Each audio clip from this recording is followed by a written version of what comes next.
My name is Sophia. I am 26 years old and I live in Rochester, New York. I sat at the head of the table at Delmonico's, staring at the crystal glass in my hand. The white tablecloth was crisp under my fingers. It was supposed to be a celebration. I had paid for everything: the vintage wine, the expensive steaks, the private room. My colleagues were there, raising their glasses to my Stanford MBA, their faces full of genuine warmth. But my parents sat across from me with tight, thin smiles. My mother tapped her fork against her glass to silence the room. I took a breath. I thought, finally, she is going to say she is proud. The room went quiet. She looked me right in the eye. Her voice didn't shake. It wasn't a joke. "Honestly, Sophia," she said, loud enough for the waiters to hear, "I wish you were never born." The silence that followed was heavy, like a physical weight dropping onto the table. My boss dropped his napkin in shock. My father didn't look up from his plate. He didn't defend me. He just kept cutting his meat. For 26 years, I would have cried. I would have begged for their love. But in that moment, looking at her cold eyes, something inside me didn't break. It snapped shut. I didn't scream. I didn't flip the table. I just realized that the daughter they hated was the same daughter who paid their bills. And that was about to change. But before I tell you how everything flipped, like and subscribe, drop a comment. Where are you watching from? My name is Sophia. I am 26 years old. I grew up in Rochester, New York, in a house that was always cold. I don't mean the temperature, even though the winters there were long and gray. I mean the feeling inside the walls. It was a coldness that settled into your bones. Our house was a 2-story building with beige siding. It looked normal from the street. We had a lawn that my father mowed every Saturday and a porch where my mother sat in the evenings. But inside, there was a strict hierarchy. There was a center of the universe, and there were the satellites revolving around it. My younger sister, Ashley, was the sun. I was just part of the background, like the wallpaper or the rug in the hallway. I remember when I was 8 years old. It was a Tuesday. I came home from school with a gold star on my spelling test. It was the first time I had gotten a perfect score. I had studied for 3 nights in a row, sitting at the kitchen table with my hands over my ears to block out the noise of the television. I felt a glow in my chest, a warm little fire of pride. I ran through the front door, my backpack bouncing against my shoulders. "Mom," I yelled. "Mom, look." My mother was in the living room. Ashley, who was 6 then, was sitting on the floor. Ashley was drawing. She was just scribbling with crayons on a piece of construction paper. It looked like a tangled mess of purple and green lines. "Mom," I said again, holding up my test paper. The red 100% was bright at the top. My mother didn't look at me. She was looking at Ashley. Her face was soft, glowing with a smile I never saw when she looked at me. "Look at that, Ashley," Mom cooed. "Look at how you used the green. That is so creative. You are going to be an artist. You are so special." I stood there. My arm started to hurt from holding the paper up. "Mom, I got 100 on my spelling test." My mother finally turned her head. Her eyes flicked over me. The warmth vanished from her face. It went flat. "That's nice, Sophia," she said. Her voice was dull. "Don't shout in the house. You're disturbing your sister's creative process." She turned back to Ashley. "Now do you want juice, baby? Do you want apple or grape?" I lowered my paper. The gold star didn't look shiny anymore. It looked stupid. I walked to my room, closed the door, and put the test in my bottom drawer. That was the first lesson I learned. My achievements were noise. Ashley's existence was a miracle. As we grew older, the dynamic didn't change. It just got bigger. Ashley was loud. She demanded attention. If she scraped her knee, it was a medical emergency. My father would rush to get the first aid kit, and my mother would hold her and rock her back and forth, whispering sweet things. When I was 12, I fell off my bike and gashed my leg open. There was blood running down into my sock. I limped into the kitchen, tears stinging my eyes. My father looked up from his newspaper. He frowned. "Don't bleed on the floor, Sophia. Go clean that up in the bathroom." That was it. No hug, no "are you okay?" Just a command to not make a mess. I cleaned the wound myself with burning rubbing alcohol, biting a towel so I wouldn't scream. I put a bandage on it. I washed the blood off the linoleum. I learned to take care of myself because nobody else was going to do it. By the time I was in high school, I had become invisible. I stopped trying to show them my grades. I stopped trying to tell them about my day. I realized that speaking just annoyed them. It was like I was an extra person they hadn't planned for, a mistake they had to tolerate. Ashley, on the other hand, was the star. She wasn't good at school, she didn't play sports, She didn't really do anything except be Ashley. But that was enough. If Ashley laughed, my parents laughed. If Ashley wanted pizza, we had pizza. If Ashley wanted to watch a movie, we watched her movie. I remember one dinner vividly. I was 16. I had just been elected treasurer of the student council. It was a big deal for me. I had campaigned for weeks. We were eating meatloaf. The clinking of forks against plates was the only sound. I cleared my throat. I won the election today, I said softly. My dad chewed his food. Election? What election? Student council treasurer, I said. My mom sighed. She looked tired. Pass the salt, Sophia. I passed the salt. I have to manage the budget for the whole school year, I added, trying one last time. Ashley, my mom said, completely ignoring me. How was dance class? Did Mrs. Miller like your routine? Ashley lit up. She launched into a 10-minute story about how she forgot the steps, but everyone laughed and said she was cute anyway. My parents hung on her every word. They chuckled. They asked questions.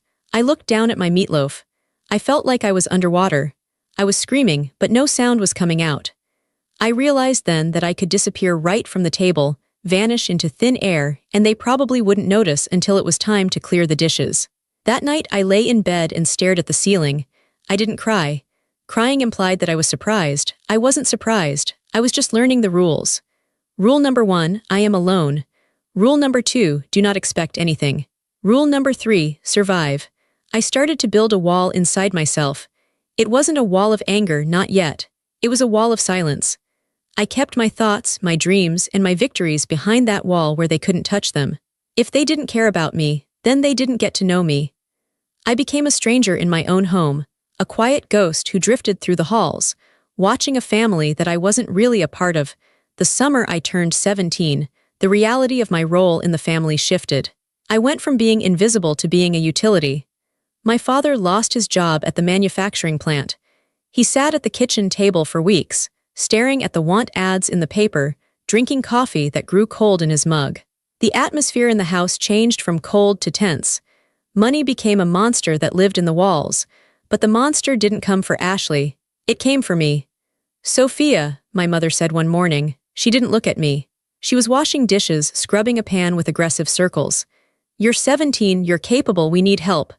I can get a job, I said. I had been thinking about it anyway. I wanted my own money. I wanted a way out. Good, she said. Because Ashley needs braces and the mortgage is due. She didn't say we need food. She said Ashley needs braces. I got a job at a diner down on Main Street. It wasn't glamorous. It smelled like old grease and burnt coffee.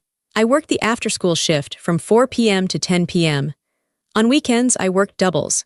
My life became a blur of exhaustion.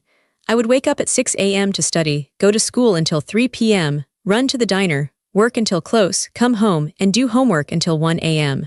My eyes were always burning. My feet throbbed constantly. When I got my first paycheck, I was so proud.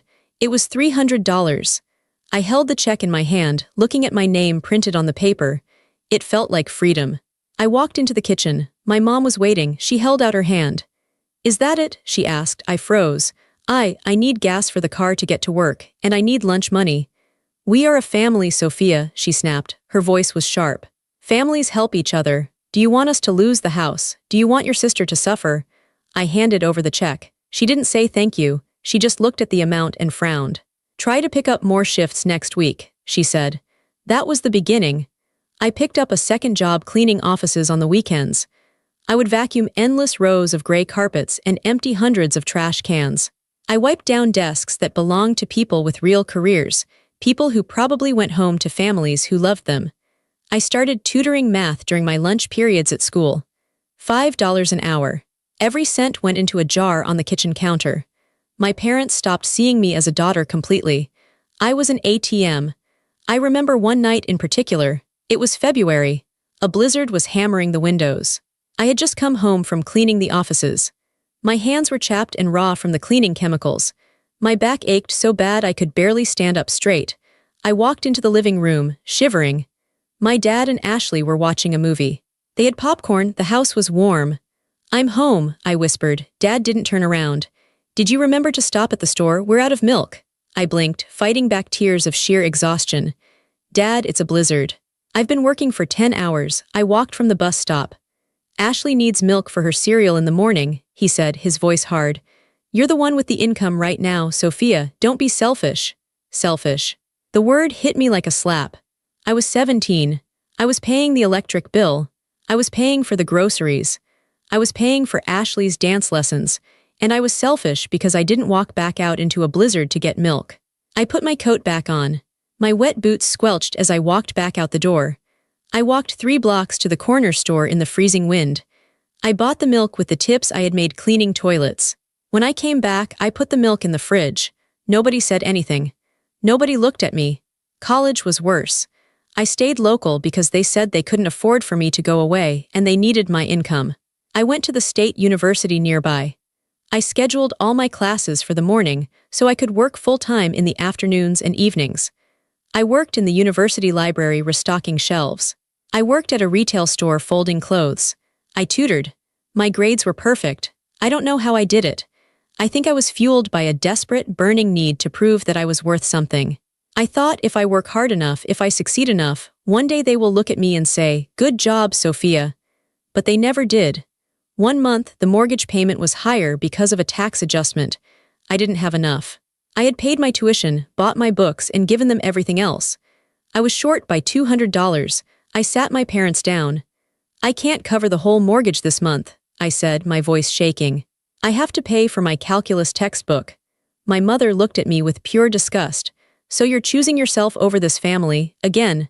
"I'm not choosing myself," I cried. It was one of the few times I raised my voice.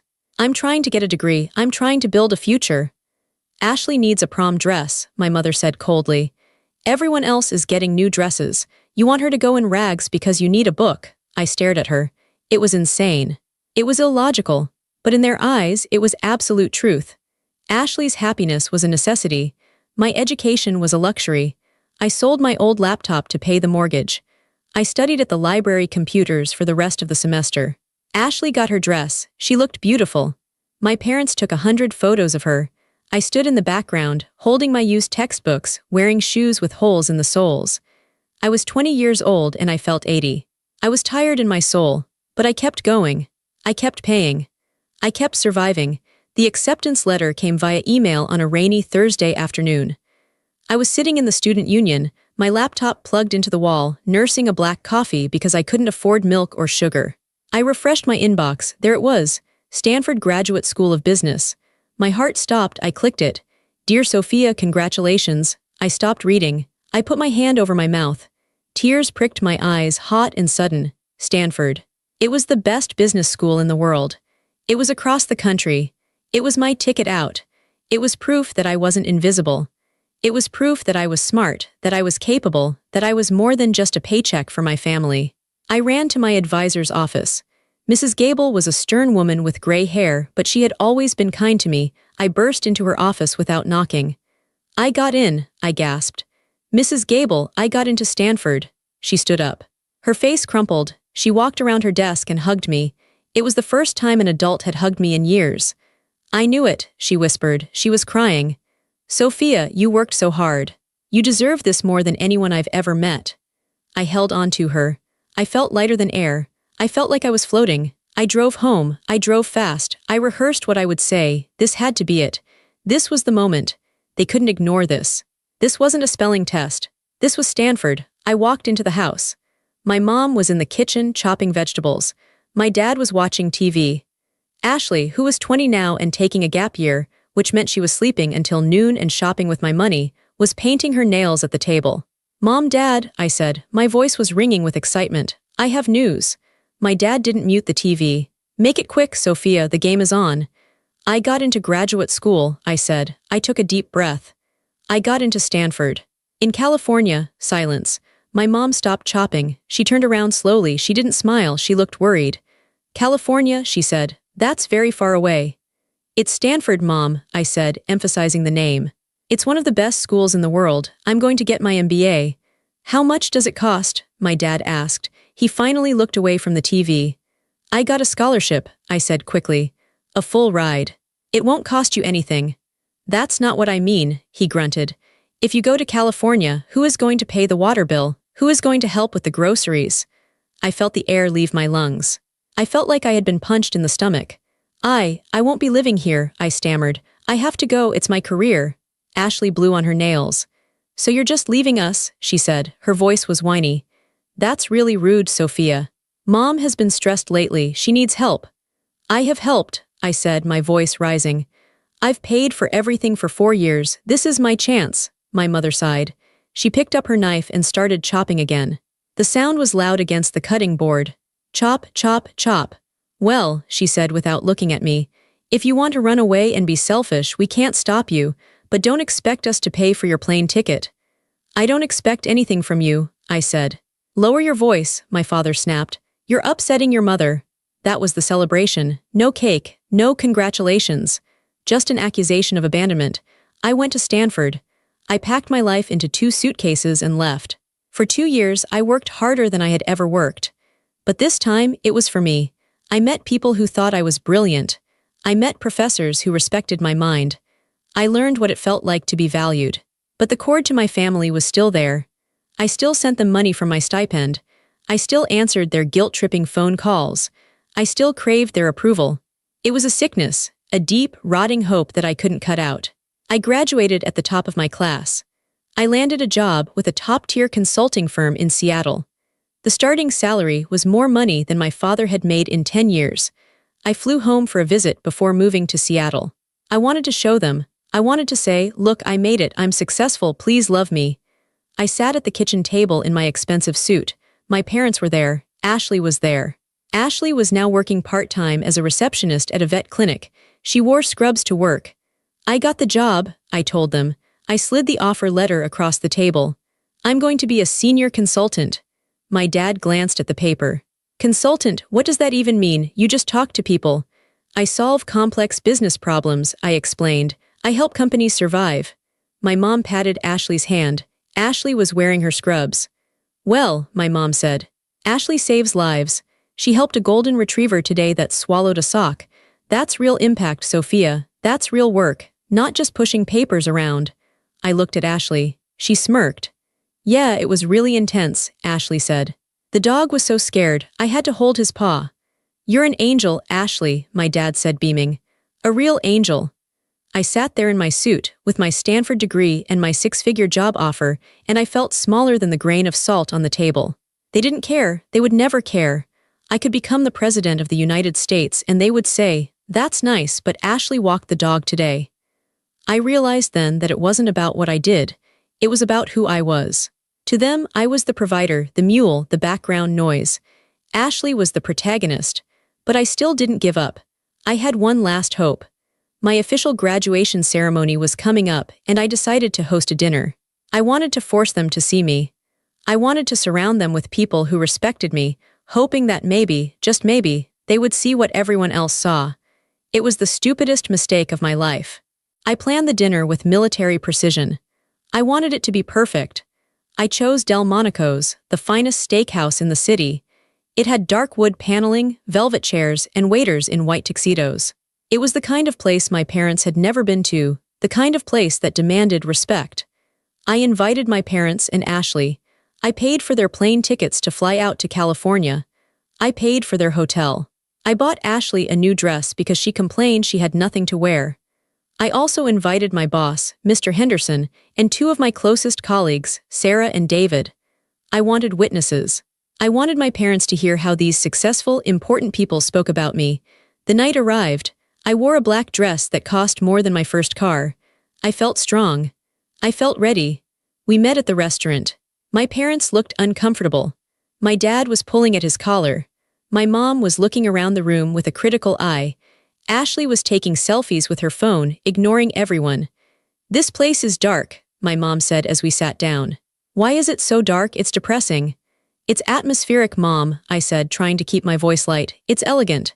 It's pretentious, my dad muttered. He looked at the menu. $30 for soup. Are they crazy? I'm paying, Dad, I said. Order whatever you want, please. Mr. Henderson sat next to me. He was a distinguished man with silver hair. He leaned forward and smiled at my parents. You must be so proud of Sophia, he said warmly. She is one of the brightest young minds I've ever seen. Her analysis on the TechCorp merger was brilliant. She's going to be a partner one day, I'm sure of it. My heart swelled. I looked at my parents, waiting for them to reflect his smile. My mom just shrugged. She took a sip of her water. Sophia has always been book smart, she said.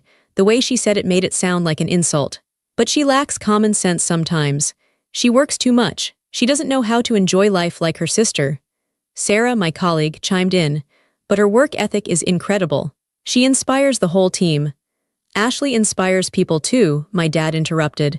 He pointed his fork at Ashley.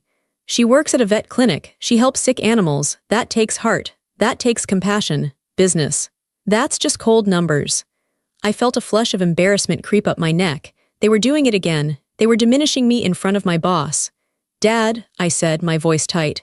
Let's just have a nice dinner, please. The food arrived. It was exquisite. Filet mignon, lobster bisque, truffle potatoes. Ashley poked at her steak. It's too pink, she whined. I asked for medium well, this is gross. I'll send it back, I said immediately, signaling the waiter. You should have checked it for her, my mom snapped at me. You're the hostess. You're supposed to take care of your guests. I didn't cook the steak, Mom, I said. I was starting to lose my composure. The stress of the last 20 years was bubbling up in my throat. The conversation continued to be a battlefield. Every time my colleagues praised me, my parents deflected it or countered it with a story about Ashley. Sophia is a natural leader, David said. Ashley was prom queen, my mom replied. It was exhausting. It was humiliating. I looked at Mr. Henderson. He looked confused and a little sad. He could see it. He could see the dynamic. Finally, the dessert came. I decided to make a toast. I stood up. My glass of champagne trembled slightly in my hand. I just want to thank everyone for coming, I said. I looked at my parents. This degree means a lot to me. It represents years of hard work, and I wanted to share it with my family. I know we've had hard times, but I hope we can celebrate this together. I raised my glass. My parents didn't raise theirs. Ashley was texting. My mother put her napkin on the table. She looked at me. Her eyes were hard, devoid of any love. She looked bored. She looked like she wanted to be anywhere else. You know, Sophia, she said. Her voice carried across the silent table. You always have to make everything about you. The fancy restaurant, the expensive wine, the speeches. You're so desperate for attention. The room went dead silent. I'm not desperate for attention, I whispered. I just wanted you to be proud of me. She scoffed. A cruel, sharp sound. Proud, she said. You think money makes us proud. You think this, she waved her hand at the restaurant, fixes the fact that you're cold, you're ungrateful. You've always been difficult. Since the day you were born. She paused. She took a breath. And then she delivered the blow that shattered the world. Honestly, Sophia, she said, loud and clear. I wish you were never born. Life would have been so much simpler for all of us. Time stopped. I saw Sarah gasp. I saw Mr. Henderson's jaw drop. I saw my father nod in agreement, casually, as if she had just said the weather was nice. I wish you were never born. The words hung in the air. They vibrated. I looked at her. I really looked at her. I saw the lines around her mouth. I saw the bitterness in her eyes. And for the first time in my life, I didn't see my mother. I saw a stranger. I saw a bully. I didn't cry. The tears that had been threatening to fall all night suddenly evaporated. A cold, steel rod formed in my spine. The clarity was absolute. It was blinding. They didn't love me. They didn't even like me, and they never would. I had spent my entire life banging on a locked door, begging them to let me in. But the house was empty. There was nothing inside for me. I gently placed my champagne glass on the table. It made a soft clink. Okay, I said. My voice was calm. It was the steadiest I had ever sounded. Okay, I picked up my purse. Sophia, Mr. Henderson said softly, are you all right? I'm fine, I said. I'm better than fine. I looked at my parents one last time. They looked smug. They thought they had won. They thought they had put me back in my place. Enjoy the steak, I said. I'm leaving. I turned around and walked out. I walked past the white tablecloths, past the stunned waiters, out the heavy oak doors. I stepped onto the street. It had started to rain. The water was cold on my face. It soaked my expensive dress. It ruined my hair. But I didn't care. I stood there on the sidewalk under the street lamp and I took a deep breath. The air tasted like rain and exhaust, but to me, it tasted like oxygen. I was alone. But for the first time, I wasn't lonely. I was free. The taxi ride back to my apartment was a blur of neon lights smearing against the wet window glass. I sat in the back seat, shivering uncontrollably. My dress, The beautiful black silk I had bought specifically to impress them was soaked through from the rain. It stuck to my skin like a cold, wet second layer. The driver kept glancing at me in the rearview mirror, probably wondering if I was drunk or heartbroken. I wasn't either. I was in shock. When I walked into my apartment, the silence greeted me. Usually the silence felt lonely. Tonight it felt like a bunker. It felt like safety. I locked the door. I threw the deadbolt. Then I put on the chain. It was a symbolic act. I wanted to seal myself in. I wanted to build a physical wall between me and the people who had just shattered my world. I walked into the bathroom and peeled off the wet dress. I left it in a heap on the tile floor. I didn't care if it got ruined. It belonged to the old Sophia, the one who tried too hard, the one who bought expensive things to buy respect. I turned on the shower, making the water as hot as I could stand. I stood under the spray for a long time, watching the water swirl down the drain, pink from the runoff of my makeup. I wasn't crying. My eyes were dry and hot. My heart was beating a slow, heavy rhythm against my ribs. Thump, thump, thump. I wish you were never born. The sentence was burned into my brain. It wasn't just a sentence, it was a verdict. It was the truth they had been hiding behind thin smiles and birthday cards for 26 years. It explained everything. It explained the lack of photos of me in the house. It explained why my room was the smallest. It explained why Ashley got the new car and I got the bus pass. I stepped out of the shower and wrapped myself in a thick towel. I put on my oldest, softest pajamas. I went to the kitchen and poured myself a glass of water. My hands were trembling, spilling a little water on the counter. I stared at the puddle. I wiped it up. Then the shift happened. It wasn't a sudden explosion. It was a clicking into place. It was the sound of a machine finally turning on after years of rusting. I walked to my living room and sat on the couch. I opened my laptop. The screen glowed blue in the dark room. I logged into my bank account. The numbers loaded on the screen. I stared at them. I had always been good with money. I had to be. But for years, my bank account had been a pass-through entity. Money came in from my jobs, and money went out to them. I was just the pipeline. I clicked on the Scheduled Transfers tab. There they were. The digital umbilical cords that kept me tied to the people who wished I didn't exist. First on the list, Mom and Dad Utilities/mortgage support, $2,400. Monthly, I looked at that number. $2,400. Every single month. That was rent for a nice apartment. That was a vacation to Europe. That was a retirement fund. I remembered the day I set that transfer up. It was 3 years ago. Dad had called, sounding frantic, saying the bank was threatening foreclosure. He said the manufacturing plant had cut his pension. I had just gotten my signing bonus from my first job. I didn't even think about it. I just said, I'll handle it. I thought I was buying their safety. I thought if I saved the house, they would finally see me as a hero. But they didn't see a hero, they saw a resource. I moved the cursor to the edit button, then I moved it to delete. My finger hovered over the mouse. A lifetime of conditioning screamed at me, you can't do this, they need you, they are your parents. You are the responsible one. If you stop paying, they will lose the house. It will be your fault. Then I heard her voice again. I wish you were never born. If I was never born, I wouldn't be paying this bill. If I was never born, they would have had to figure this out on their own. I was just giving her what she wanted. I was granting her wish. I clicked delete. A little box popped up. Are you sure you want to cancel this recurring transfer? Yes, I said out loud to the empty room. My voice sounded strange, scratchy. I clicked confirm. Gone. The line item vanished from the screen. Next line, Ashley tuition/living expenses. $3,200. Monthly. This one made my stomach twist. Ashley, my sister, the sun to my shadow. I remembered her smirking at the dinner table while I was being humiliated. I remembered her saying the steak was too pink while I was paying for it. I remembered her checking her phone while I gave my toast. I had been paying her tuition because my parents said they couldn't afford it. I was paying her rent because she needed a safe place to study. But she wasn't studying. She was barely passing. She was posting photos of parties on Instagram. She was living a life of leisure on my sweat. I thought about the hours I spent cleaning toilets in office buildings to get where I was. I thought about the blisters on my feet from standing for 8 hours at the diner. I thought about the hunger I felt in college because I was saving money for them. Ashley had never been hungry because I fed her. I clicked delete. Are you sure? I didn't hesitate this time. I felt a surge of cold anger. I clicked confirm. Gone. I kept going down the list. The cell phone family plan. I was paying for all 4 lines. I went into the carrier's website. I selected my number and separated it into a new individual account. I left the other 3 lines on the old account, but I removed my credit card from the billing information. They would get a notification in the morning that the payment method had failed. They would have to put in their own card, or maybe they would have to learn how to use a prepaid phone. I went to the streaming services. Netflix, Hulu, HBO.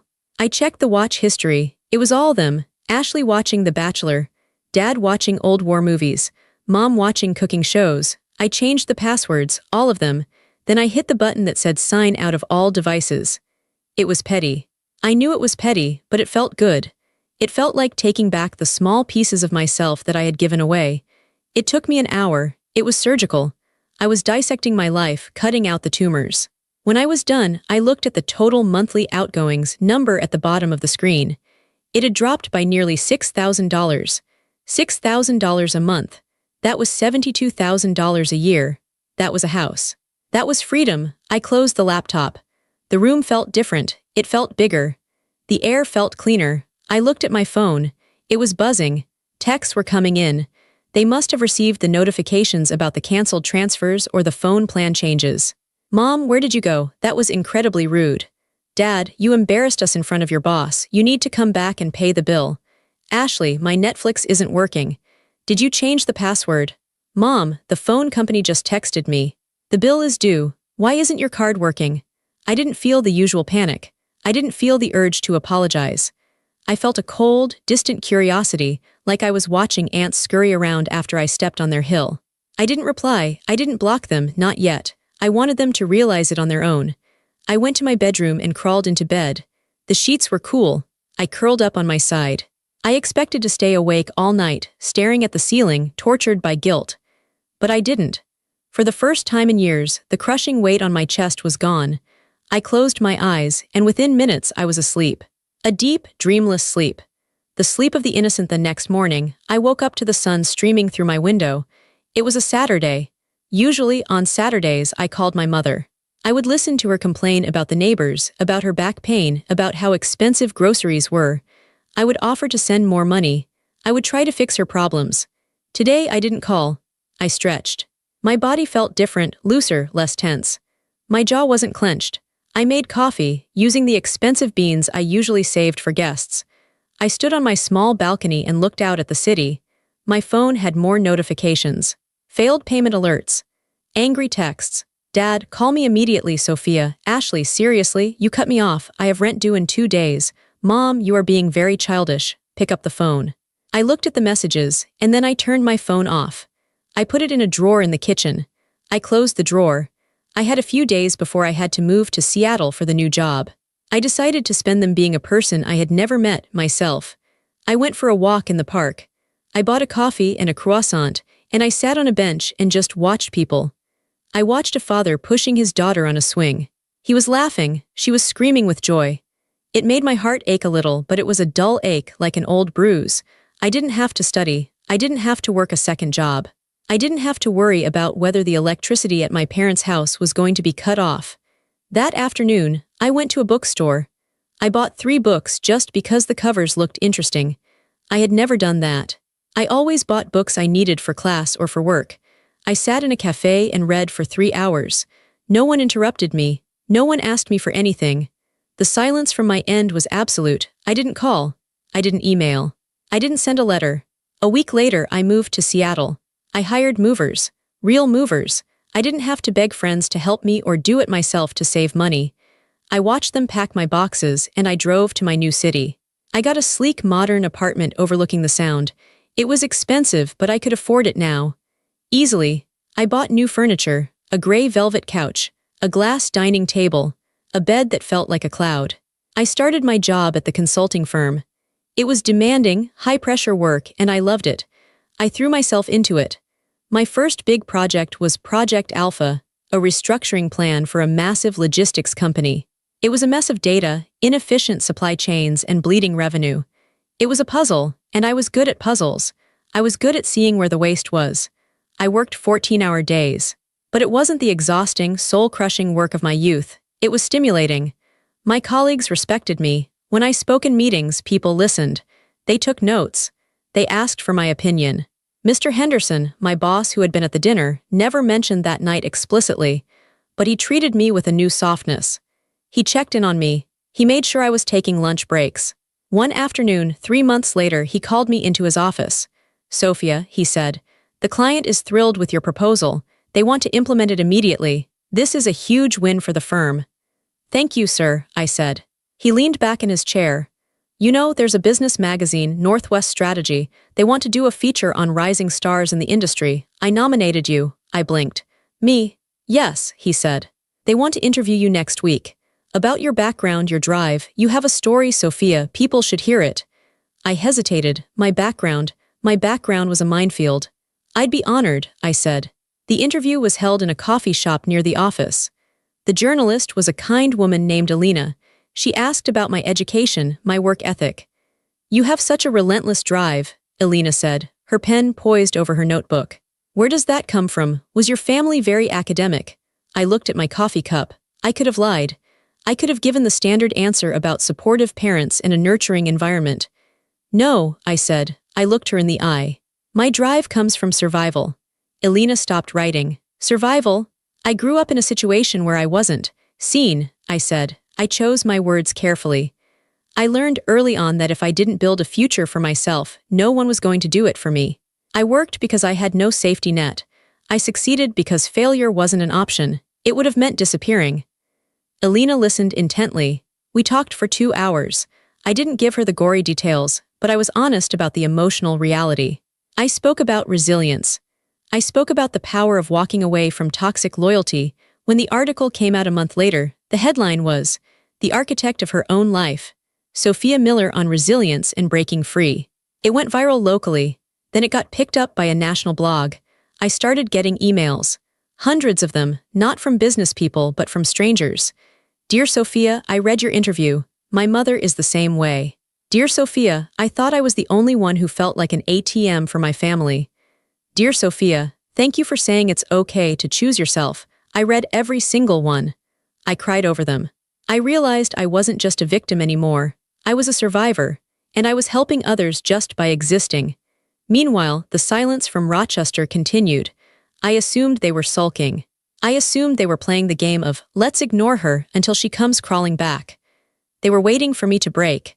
They were waiting for me to realize that I needed them. But they didn't understand that I wasn't crawling anywhere. I was flying. My bank account grew. I bought new clothes. I started taking yoga classes. I made friends, real friends, who liked me for my dry sense of humor, not for what I could buy them.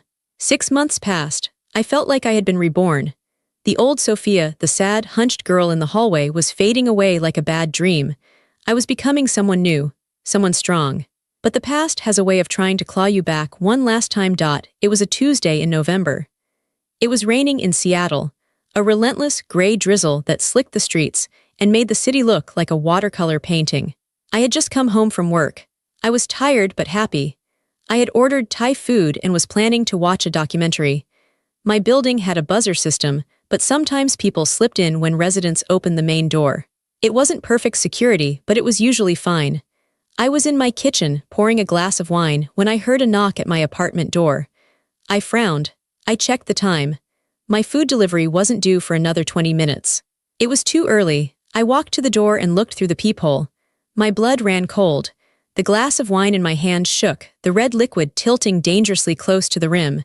It was them, my mother and father, standing in my hallway in Seattle, 3,000 miles from home. They looked older. My father's coat was wet and looked too thin for the Seattle chill. My mother's hair was frizzy from the humidity, her face pinched and sour. They looked small. They looked like ghosts from a life I had left behind. For a second, I thought about pretending I wasn't home. I could turn off the lights. I could hide in the bedroom. I could wait them out. But then I remembered who I was now. I was the woman who closed million-dollar deals. I was the woman who had walked out of Delmonico's. I wasn't hiding in my own home. This was my sanctuary. I unlocked the door and opened it wide. "Hello," I said. I didn't step back to let them in. I stood in the doorway, blocking the entrance. I made myself take up space. "Sophia," my mom said. She didn't say hello. She didn't say, "It's good to see you." She looked frantic. We've been calling you. Why did you change your number? Because I didn't want to talk to you, I said simply. How did you find me? The article, my dad grunted. He looked angry, but there was fear behind his eyes. We saw that article. The architect of her own life. Very cute. You put your company name in there. It wasn't hard to find your address online after that. What do you want? I asked. Aren't you going to invite us in? My mom asked, shivering theatrically. It's freezing out here. We've been standing outside for an hour waiting for someone to let us into the building. I looked at them. I felt a flicker of the old guilt, the programmed response to take care of them. They are cold.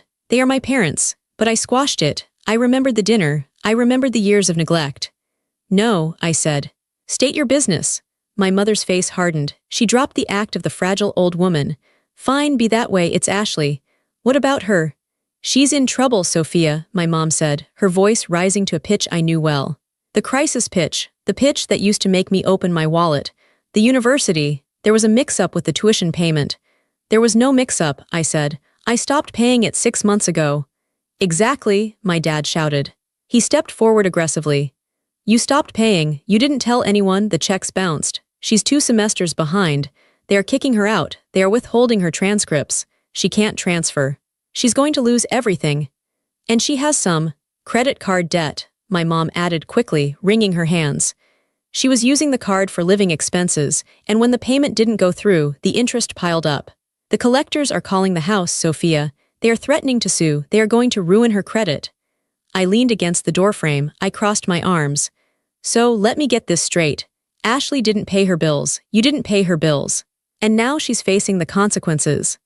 She's your sister, my mom screamed. She's family, how can you be so cold, she's a child. She is 22 years old, I said. I was paying a mortgage when I was 17. I was working 2 jobs, Ashley is an adult. That was different, my mom snapped. You are strong, Ashley is sensitive, she can't handle this kind of stress, she's having panic attacks, she's crying all day. I don't care, I said. The words hung in the hallway, heavy, absolute, my parents looked shocked. What? My dad whispered. I said I don't care, I repeated. Ashley is an adult, if she wants an education she can get a job. If she has debt she can work to pay it off. Like I did, I am not her bank, I am not your retirement plan. We don't have the money, Sophia, my dad pleaded. He changed tactics, trying to look pathetic again. The plant cut my hours, your mother's back is bad, we can't help her. You are the only one with money, you're rich now. We saw the apartment building, we saw your clothes, you have plenty, you owe us this. I owe you, I laughed.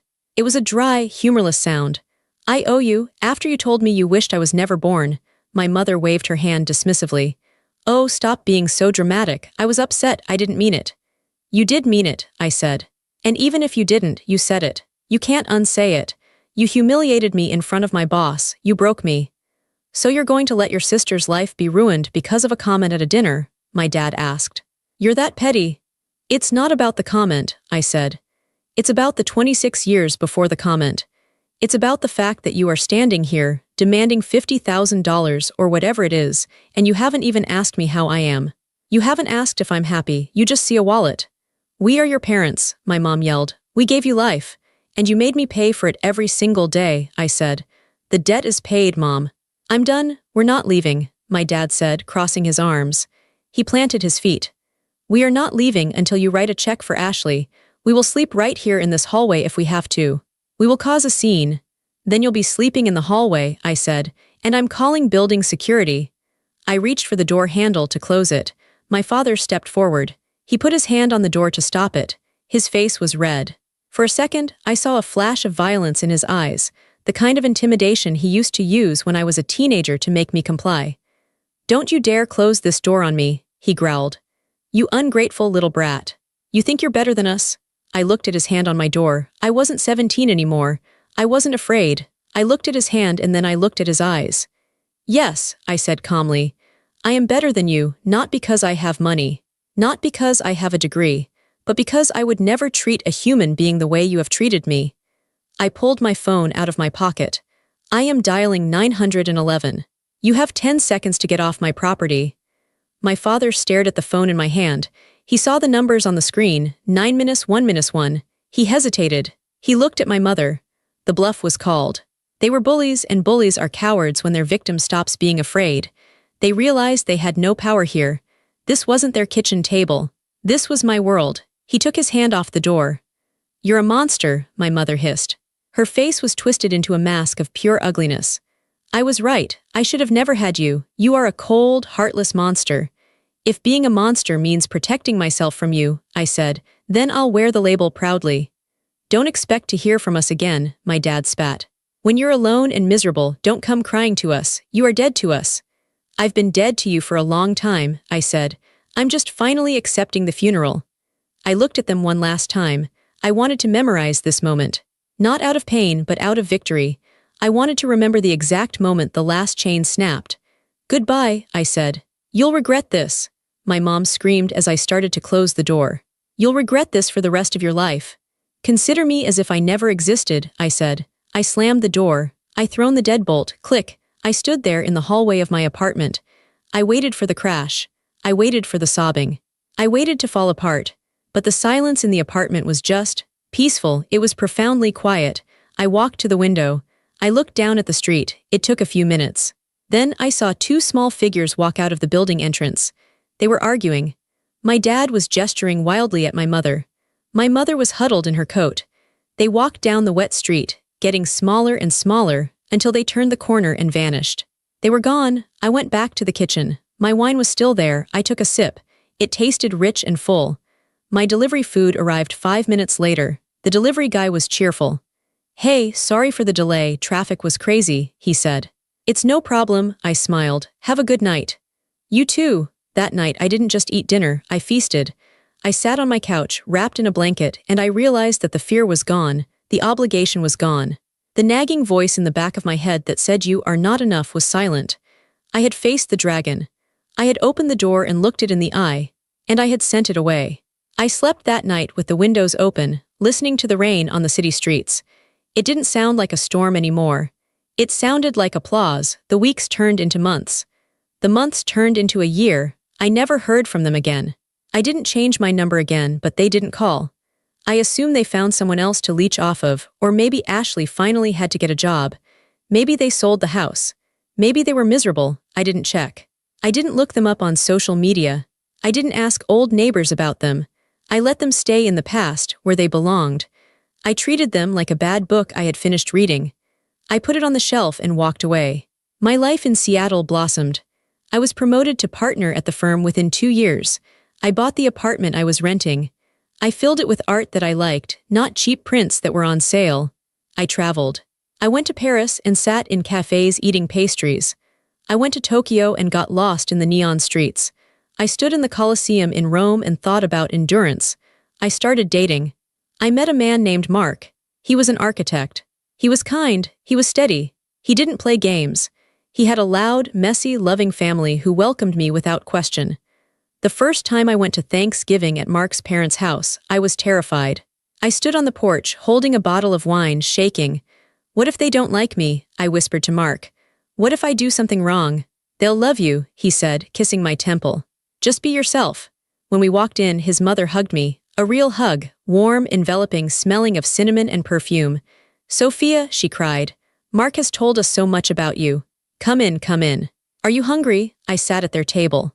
There was shouting and laughing, and food passed around chaotically. Nobody criticized the food. Nobody made snide comments about anyone's weight or job.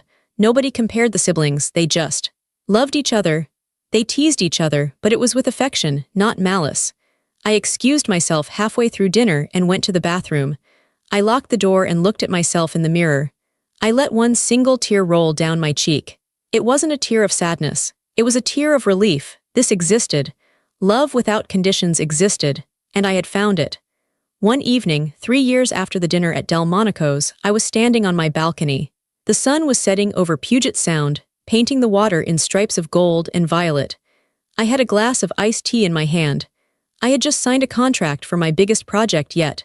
Mark was inside, cooking dinner. I could hear him humming. I could smell garlic and basil. I thought about the girl I used to be. The girl in Rochester who cleaned offices and hid her spelling tests in a drawer because nobody cared. I thought about the girl who stood in the rain outside the steakhouse, soaked in a black dress. I wished I could go back and hug her. I wished I could tell her, just hold on. It gets better. You are going to build a cathedral out of these ruins. I realized that my mother's curse had been a gift. I wish you were never born. She wanted to erase me, but instead she had freed me. By rejecting me so completely, she had given me the permission to stop trying. She had forced me to be born for the second time, not as her daughter but as myself. I took a sip of tea. The air was cool and fresh. I didn't hate them anymore. Hate takes energy. Hate is a connection. I felt nothing for them but a distant, vague pity. They were stuck in their miserable, small loop of usage and resentment. They were trapped in their own unhappiness. I was here, in the light. I turned away from the railing. I walked back into my warm, bright living room. "Dinner's ready," Mark called out. "Coming," I said.